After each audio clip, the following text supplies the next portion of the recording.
Nah, waktu itu kalau orang mau nanya feel-nya street comedy itu gimana, itu perbandingannya sama audisi openernya Panji. Gue nggak suka sama show itu. Menurut gue itu nggak maksimal aja. Gue selalu ngerasa rasis tuh hal yang personal buat gue. Jadi sebenarnya pas kemarin tuh spesial gue tuh lebih banyak 70%-nya ngomongin ras. Terus gue bikin video gitu di Twitter tuh viral. Terus rame gitu dimarahin orang. Nggak boleh ngomongin Cina, nggak boleh ngomongin Cina. Dan yang marah itu bukan orang Cina. Bisa nggak sih lu sebutin satu komik Amerika yang belum ngatain Donald Trump? Gue pengen ngasih tahu nih, kalau lo pengen bikin podcast, gue saranin lo buat pakai Anchor. Anchor itu satu solusi untuk semua kebutuhan podcast. Mau rekam, hosting, hingga distribusi, semua bisa di Anchor. Dan yang paling penting nih, semuanya itu 100% gratis. Langsung aja buka anchor.fm/start. Sekali lagi di anchor.fm/start. Oke, lanjut.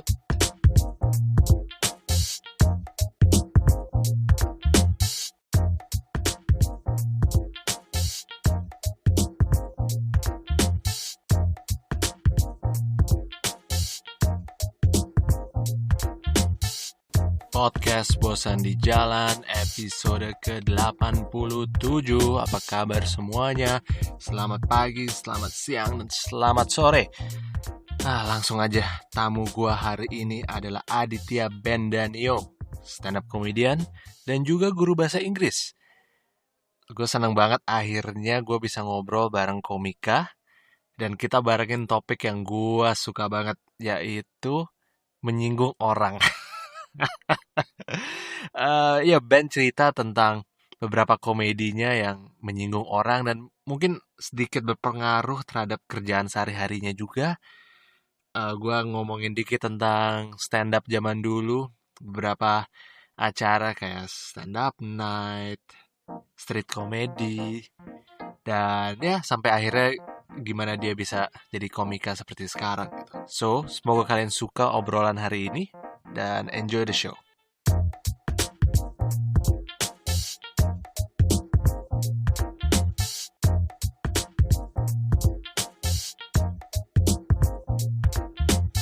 Ada Bendanio, halo. Halo. Gue seneng banget akhirnya gue bisa ngobrol sama komika.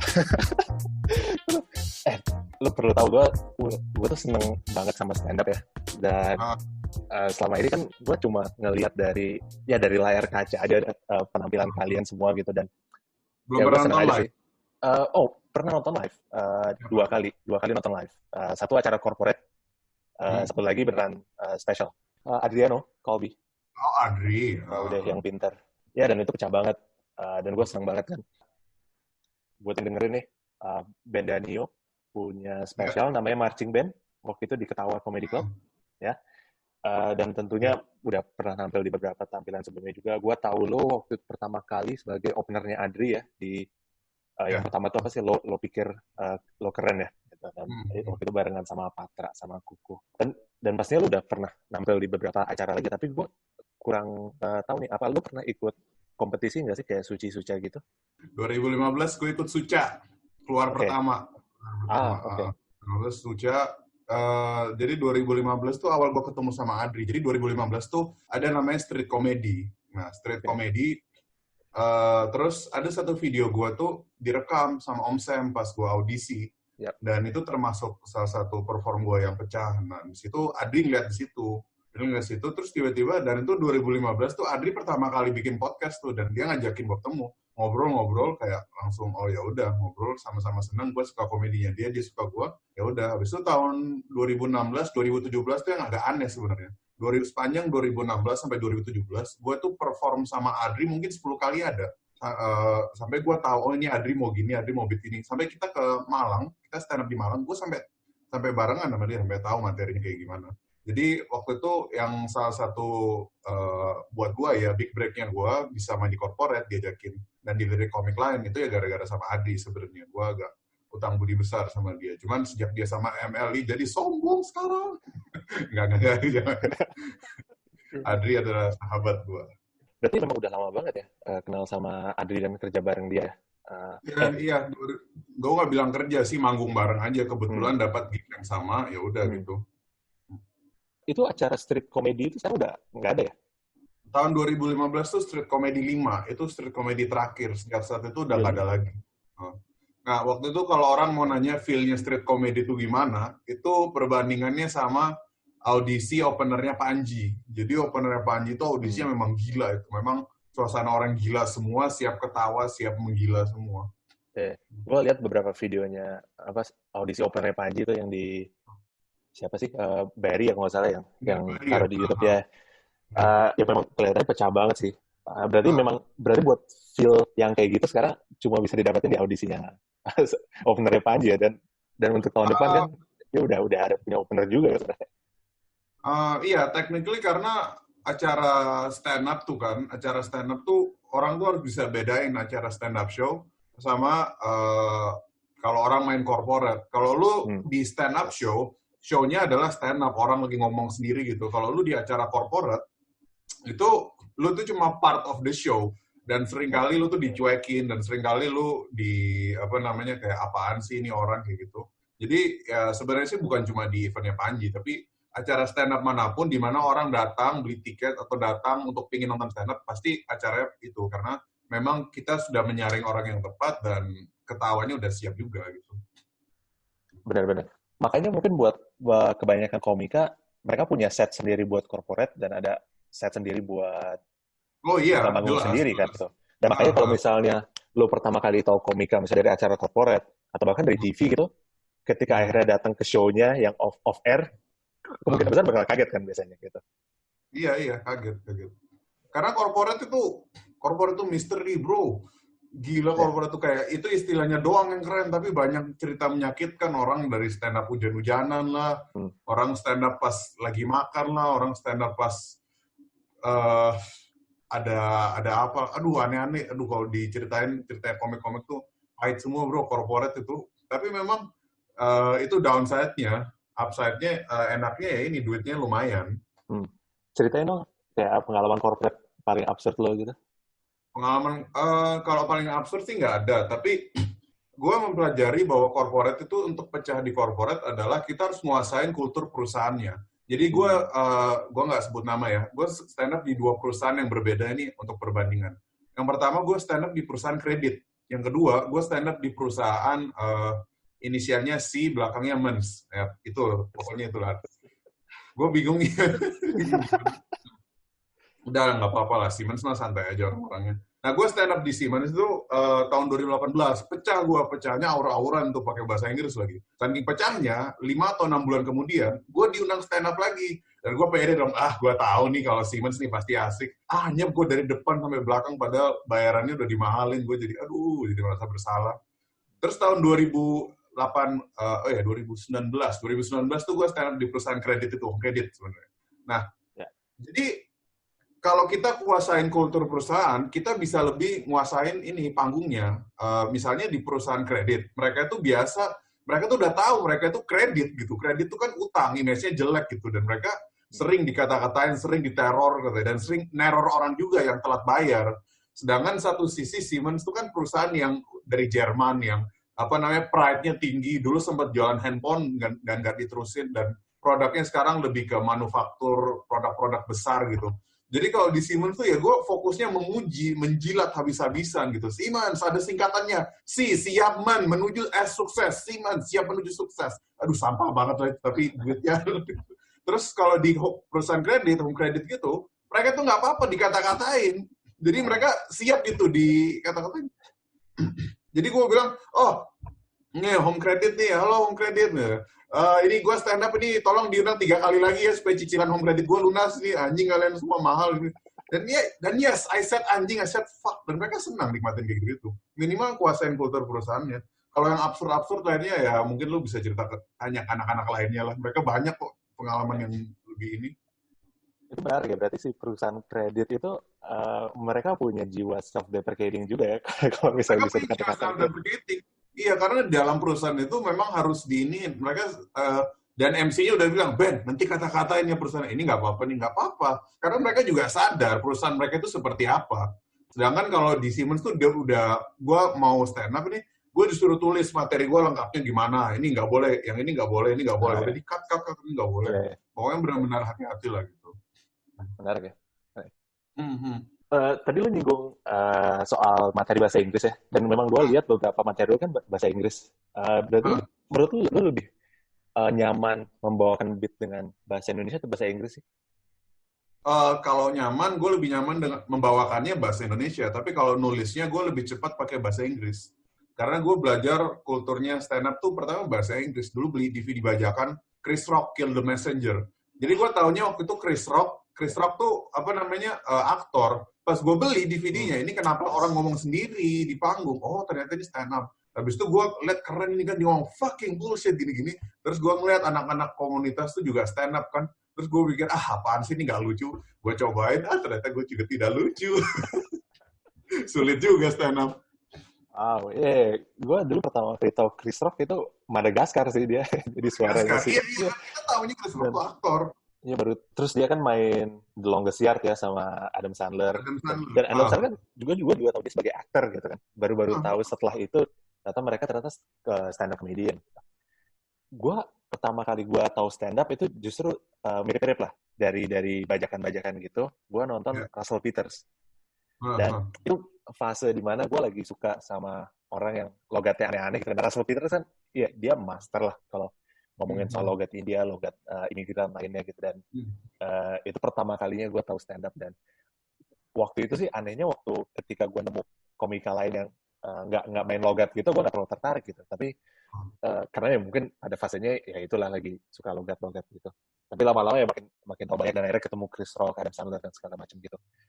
Cuma yang gue lihat ya, buat beberapa beat bahasa Inggris lo, walaupun dia pakai bahasa Inggris, lu masih ada konteks lokalnya gitu. Kayak lu cerita soal kayak gue I'm in Block M gitu kan, ke teman gue nyari bajai gitu. Sedangkan kalau dari beberapa komika lain yang juga bawa bahasa Inggris kayak Kang Mo Sidik gitu misalnya, dia bisa nggak terlalu melocalize kontennya walaupun di bahasa Inggris gitu kan. Dia ngomongin tentang dirinya, dia ngomongin tentang misalnya orang-orang gendut gitu. Menurut lu memang kalau untuk audiens di Indonesia, terutama untuk pasar yang bahasa Inggris, localizing si cerita dan beatnya itu masih penting ya dibanding sangat penting, karena dan ini bukan cuma buat bule ya, bukan cuma buat orang Indonesia, buat bule juga penting. Kalau misalnya kita stand up nih, gue punya materi nih, gue pernah stand up di di satu hotel gitu, dan tiketnya cukup mahal waktu itu karena gue jadi openernya komik luar. Jadi gue lupa di hotel mana, di Mandarin atau Mandarin Oriental atau di mana gitu. Tiketnya mahal tuh 300.000, 400.000. Jadi itu memang gue punya kayak grupnya sendiri, circle-nya bule-bule yang suka nonton stand up di Indo. Mereka sangat hidden. Mereka dari 2001 sebenarnya udah ada. Cuman kan baru stand up tuh baru terekspos sama stand up Indo 2011. Nah di situ gue belajar, apakah mungkin stand up dengan bahasa Inggris tuh lebih enak? Karena itu nama tempatnya tuh di klub bule itu, dan bulenya itu kan dari berbagai daerah. Bulenya itu dari Amerika, dari Jerman, dari Arab ada, dari India ada. Nah, 4 orang yang kelompoknya beda total ini, mereka kok bisa ketawa di satu jokes yang sama? Karena itulah pentingnya satu jokes yang meluas gitu. Kedua, kalau misalnya ada notabene yang nonton orang Indonesia, kemungkinan mereka nggak masuk referensinya. Jadi yang terjadi adalah, gue tuh waktu itu salah setlist, tapi bodo amat tuh jadi pecah juga. Gue tuh punya beat namanya, ini salah satu beat favorit gue, namanya beat bencong. Nah, beat bencong ini ada lanjutannya panjang sebenarnya. Jadi, gue stand up nih di hotel ini, itu ada mix kira-kira 50-50. Bule sama bulenya itu bukan cuma bule kulit putih, bule India ada, bule Arab ada, sampai yang lokalnya juga ada. Jadi gue bilang, my name is Bencong. Oh, Bencong. Habis itu, I hate it when people are asking me, Ben, are you really gay? Are you really Bencong?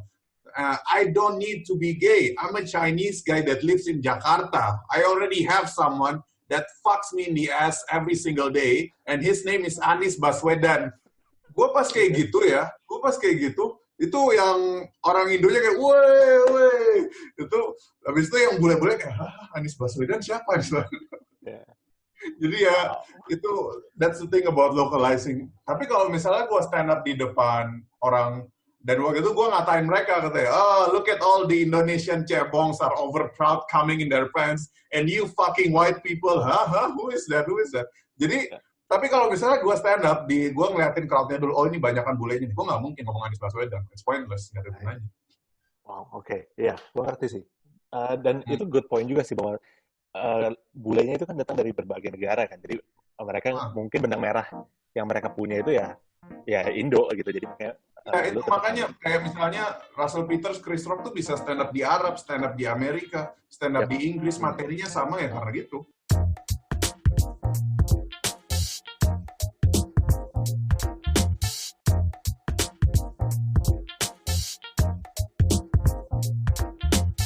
Ngomongin tentang spesial lo ya, marching band yang waktu itu di Ketawa. Gue lihat gue nggak datang sih waktu itu ke Ketawa gitu, tapi gue lihat cuplikannya, dan lo kan ngeluarin beberapa di YouTube tuh ya, di YouTube lo.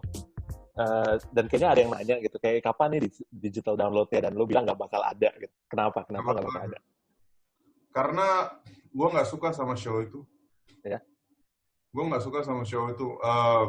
Menurut gue itu nggak maksimal aja. Mulai dari segi, gue 90% nyalahin di gue. Karena gue ngerasa itu bukan performance yang maksimal. Itu depannya kuat, belakangnya kuat, tengahnya agak melemeh. Tahun 2017, gue tuh bikin show juga. Namanya show iseng-iseng aja, karena nggak masuk suci. Jadi, gue mau udah bikin materi banyak-banyak, harus dikeluarin nih. Judulnya The Loser. Openernya Irfan Karta dan Adriano Colby. Yep. Adriano Colby adalah opener gua. Itu nggak tahu kenapa sih goblok kok mau sih. Yang bisa bilang gitu cuma lo dan Panji lo. Dimanfaatkan untuk narik crowd doang. Itu gua tahun 2017. Gua lebih suka stand up gua tahun 2017. Tahun 2020 dan 2017 ngehenya adalah gua nggak rekam gitu. 2020 ini yang kemarin tuh gua nggak puas aja sih sama materi gua. Nggak maksimal rasanya. Mulai dari semuanya, dari angle kameranya nggak bagus, produksi sound-nya nggak maksimal, dan gue jadi kayaknya kalau gue rilis nih, misalnya 50.000 aja, gue mau nggak nonton ini 50.000, gue akan ngerasa ini nggak worth it ini, jadi nolak. Oke. Awalnya gue mikir karena kayaknya banyak beat yang menyinggung nih, makanya lo bilang itu juga dong. Itu juga, karena ada satu beat yang lo keluarin kayaknya di YouTube terus lo taruh di Twitter juga, dan kayaknya orang bermasalah dengan itu, yaitu beat tentang pembantu, dan entah kenapa orang bilang itu rasis ya, karena mungkin nggak, kalau menurut gue dari perspektif gue sih nggak rasis gitu, cuma apa ya, kenapa kayak menurut lo orang bisa nganggap itu rasis gitu? Dari perspektif, karena orang fokus di bagian rasisnya, orang fokus di bagian pembantunya. Karena artinya lu nggak berdamai dengan stereotip itu, lu nggak terima dengan kenyataan itu. Gue selalu ngerasa rasis tuh hal yang personal buat gue. Jadi sebenarnya pas kemarin tuh, spesial gue tuh lebih banyak, 70%-nya ngomongin ras. Gue tuh sangat into ras gitu. Soalnya gini, cewek, lu pernah lihat nggak video gue? Gue tuh pernah bikin video viral, video iseng aja gitu. Gue ngomongin, siapa namanya itu? Yang ngelaporin Bintang Emon, kan gue kan sayang sama Emon, jadi kayak karena gue kesel, ada orang namanya Charlie Wijaya gitu, dia ngelaporin Bintang Emon, terus gue bikin video gitu di Twitter tuh viral, terus rame gitu dimarahin orang, nggak boleh ngomong Cina, dan yang marah itu bukan orang Cina, yang marah itu orang-orang, kok aneh, anjing, orang Cina malah ketawa-ketawa, kok lu malah marah, karena Cina itu cuman kata doang. Cina tuh, maksudnya gini loh, misalnya gue ketemu teman gitu, terus teman gue manggil, Ben, Cina bangsa, gue ngerasa itu panggilan sayang, biasa aja gitu. Terus dan gue juga pernah terima surat edaran gitu, untuk dimintain sumbangan dari kelompok yang you know what lah ya, kepada para suku Tionghoa untuk itu gue ngerasa serem, meskipun dipanggil Tionghoa. Nah, sekarang gue ngatain cewek gue Jawa, ngatain cewek gue pembantu. Yang orang nggak lihat adalah duit gue dari stand up, duit gue dari ngatain cewek gue pembantu. Itu gue kasih ke dia buat bantu bayarin kosannya dia, bayarin dia makan dan sebagainya, itu buat dia juga ujung-ujungnya. Dan dia juga acknowledge jokes itu, dan dia tahu karakter gue seperti apa. Sekarang gini, jokes rasis itu nggak apa-apa, lu nge-jokes sekasar apapun nggak apa-apa. Tapi kalau lu rasis beneran, itu yang jadi masalah. Yes, Nggak apa-apa. betul. Dan itu sums up perfectly, karena gue ketemu stand up kan lewat Russell Peters, yang udah tentunya dia ngomongin stereotype kan. Dan gue juga melewati kehidupan itu, bahwa hidup di antara orang-orang yang berbeda-beda gitu, sehingga stereotype dan rasisme di komedi itu hal yang biasa. Dan menurut gue memang orang kurang main aja gitu, kurang ngobrol sama banyak orang gitu. Pertama kan kita harus acknowledge ya bahwa jokes itu memang nggak semua orang bisa nikmatin, nggak semua orang bisa ketawa. Jadi tentu saja pasti ada yang tersinggung. Pertama kita harus maklumin dasar ketersinggungannya mereka. Orang tersinggung ya udah biarin aja. Tapi urusan mereka akan melakukan action setelah itu yang jadi masalah. Kalau mereka tersinggung, sebel, nggak lucu lo, sampah lo, ya udah biarin aja sih. Udah biasa kayak gitu. Tapi kalau sedangkan dari konteks rasisme itu sendiri, ya lu nggak bisa ngomong lu rasis, ini rasis kalau lu bukan orang yang pernah ngalamin dan bisa ngerubah itu jadi sebuah bentuk keresahan, jadi art form yang seperti gue lakukan ini. Gue waktu SMA itu punya guru ekonomi orang Jawa, dia tuh bilang, gue lupa namanya siapa, dia tuh bilang kalau misalnya lu nggak kerjain, ini PR kerjain, ini penting ini buat gini, soalnya ini dasar-dasarnya akuntansi. Kalau lu sampai nggak kerjain, ibu marahin kamu sampai kamu nangis Cina. Itu ungkapan nangis Cina, itu gue ketawa denger itu, dan saat itu orang biasa aja satu kelas, ya udah nangis Cina biasa aja. Lu kebayang nggak kalau ada yang orang ngerekam, ada video gitu, ini ibu ini ngomong nangis Cina, maksudnya apa ini? Itu jadi masalah lagi. Jadi cancel culture lagi. Apaan sih cancel culture? Yes. Oh man, ya, bener banget. Termasuk orang Jawa. Orang Jawa itu mayoritas. You are the white supremacy of this country. Lu cuma bisa dikatain doang dan gak akan jatuh. Presiden kita orang Jawa semua. Jadi ya udah dikatain Jawa. Udah kenapa sih emang? It's just a joke. There you go. Itu mungkin versi lokal kita dari white fragility aja gitu ya. White privilege, iya. Ngomongin soal komika lagi ya, baliklah. Adakah jalan lain buat menjadi komika selain mencoba dari acara kompetisi gitu, dari Suci-Suca? Ada kok, pasti ada, banyak gitu ya, mulai konten sendiri aja. Mulai konten sendiri dan konten sendiri, show sendiri. Itu Erwin tuh konsisten tuh, Erwin tuh kompetisi nggak lolos, tapi konsisten dia bikin show 2 kali lagi. Bikin show konsisten 2 kali, terus siapa? Gue juga nggak bisa ngomong banyak sih kalau itu, karena kan pada akhirnya ya, komika tuh harus happy dulu dia ngejalanin itu. Kalau dia nggak happy ya ngapain diterusin. Gue punya teman-teman yang tahun angkatan 2014, 2015, 2016 yang stand up-nya tuh lucu-lucu banget. Lucunya tuh kayak anjing. Gue tuh kalau ngeliat dia stand up, jadi gue tuh kalau ngeliat temen gue open mic itu saking pecahnya, gue jadi udahlah nanti aja open mic-nya, gue minder tuh karena dia lucu, bagus materinya. Tapi sekarang nggak diterusin stand up-nya. Banyak yang kayak gitu. Iya. Lu ngomongin soal open mic ya, gue jadi kepikiran. Kalau misalnya kita lihat di luar ya, di US lah gitu. Open mic itu kan memang jalan masuknya orang-orang kan buat berkarir di stand up gitu. Dan kayak kalau di New York aja sebagai Mekahnya stand up comedy, ya lu banyak banget comedy club, jadi lu bisa puterin kan satu-satu gitu tiap hari, mau semalam 2 comedy club pun bisa gitu. Tapi kalau misalnya seseorang mau menggunakan jalur itu di sini, gitu, comedy club cuma ada ketawa dan paling komunitas kan, open mic komunitas gitu di tiap-tiap daerah gitu lu puterin. Itu pernah ada yang melewati fase gitu kayak memulainya dari kayak gitu muter-muter open mic? Mungkin kalau untuk mulai fase muter-muter tuh mungkin tanya ke komik lain ya. Kalau gue sih ngerasa bahwa komedi gue tuh pokoknya komedi gue tuh benar-benar bukan untuk halayak ramai, benar-benar sangat-sangat segmented gitu. Jadi kalau gue stand up di acara MLI itu enak, gue stand up bareng crowd-nya Adri itu gue masih enak gitu. Gue pernah stand up di acaranya Radit diketawa. Oke. Gue stand up jadi, dan mereka nggak tahu Radit ada openernya, anyep gue. Mereka nggak mau, siapa sih ini Cina selalu lucu anjing. Itu Oke. kalau untuk jalur gitu, itu menurut gua paling gampang ya. Kita dipantau sampai sama yang ini, sama yang punya nama lah minimal. Kalau misalnya gua pas ketawa grand opening, 3 hari berturut-turut kan ada acara itu. Pertama itu Kevin J, kedua Panji, ketiga Liquina. Yes. Kedua Liquina apa ketiga? Gue lupa lah. Pokoknya urutan Kevin J, Panji, Liquina. Gue stand up tuh tiga-tiganya. Jadi opener semua. Ini bahasa Inggris, bahasa Indo, bahasa Indo. Akhirnya sama Liquina diajakin stand up lagi, sama Panji diajakin di Komika Monday Market. Gue sih taunya ya paling sejalur gitu-gitu doang. Gue kan ngerasa, enggak, gue kan bukan big name juga buat dalam stand up. Ya, gue cuman orang yang suka aja dan sebisa mungkin gue mau konsisten. Gitu. So, lo bisa bilang berarti lo udah sedikit menemukan niche lo lah, ya pasar lo di mana. Iya. Gue udah nemukan edge gue, kekuatan gue di mana, kurangan gue di mana, dan pasar gue di mana. Minimal di situ dulu. Dan seperti katanya Adri dulu, memang benar bahwa dalam stand up itu yang paling gampang tuh bikin materi.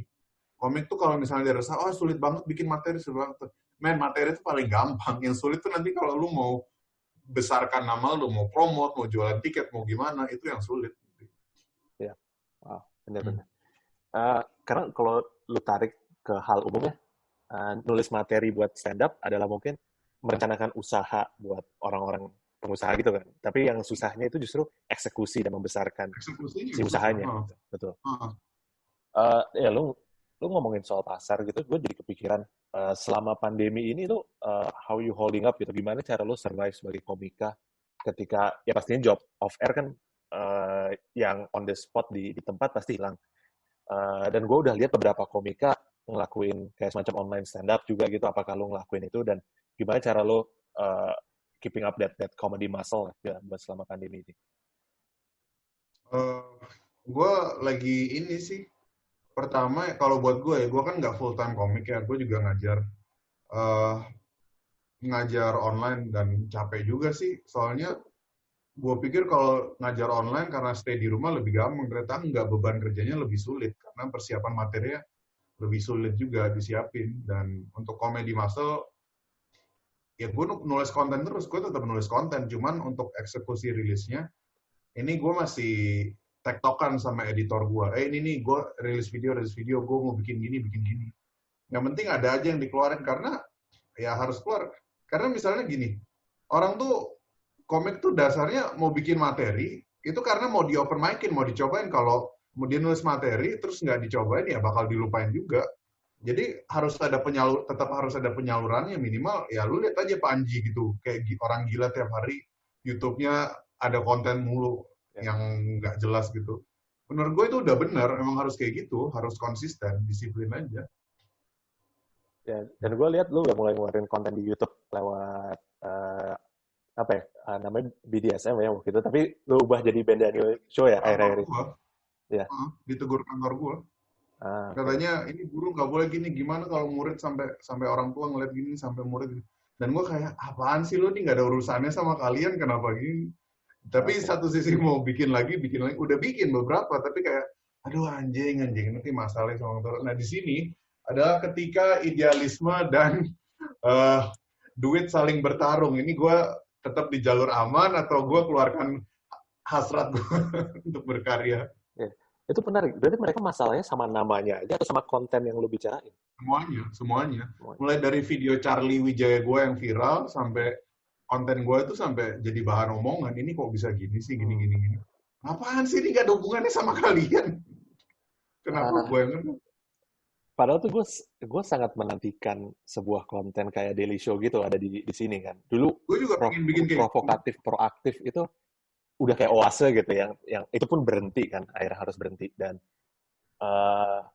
ya mungkin karena budaya kita yang mudah tersinggung itu ya, jadi kayak buat masuk dengan. Tapi yang menariknya, gue lihat kan Gilbas ngeluarin konten yang serupa ya, kayak parodi berita gitu lewat Politik 101-nya.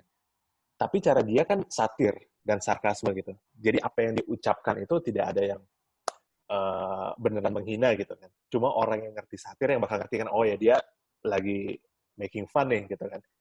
Jadi Iya, mungkin itu apakah sangat itu carefully jalan design tuh masuknya gitu? Ya, Gilbas tuh. ya, apakah itu jalan masuk ya berarti ya kalau misalnya kantor lo bilang gitu kan kayak konten lo nggak bagus nih, terus lo keluarin konten yang satir, mereka nggak bisa nyelak gitu. Oh, gue cuma ngomongin yang baik-baik nih soal pemerintah, soal ini gitu. Gue nggak ada kok gitu kan. Apakah itu jalan? Tapi kan satir tuh pasarnya sangat kecil di sini.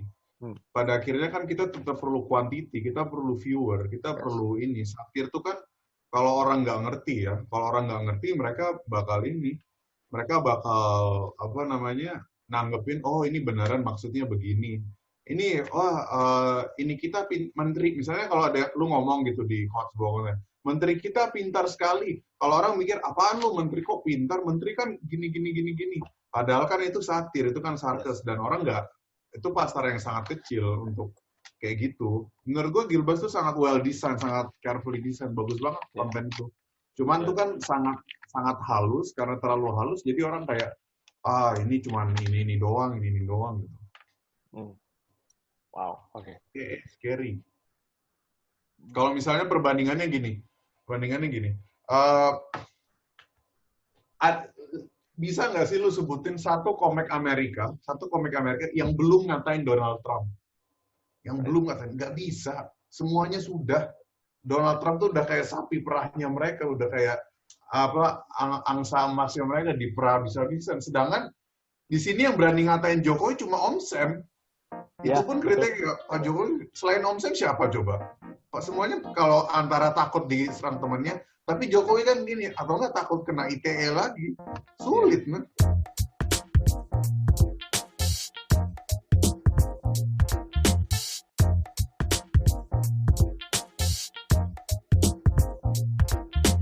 Thank you udah dengerin podcast Bosan di Jalan bareng gue Ram. Gua mau ngucapin terima kasih sama Craving 4 yang udah support gue di podcast ini. Craving 4 is the taste you'll never forget, the sin you'll never regret. Mereka ini punya koleksi dessert box beragam yang pastinya bakal bikin kamu ketagihan. Ada coklat mousse cake, tiramisu, dan personal favorite gua nih, cinnamon rolls. Jadi, buruan aja cek Instagram mereka di @craving4.id, sekali lagi di @craving4.id. DM mereka untuk pemesanan. Craving 4, the taste you'll never forget, the sin you'll never regret.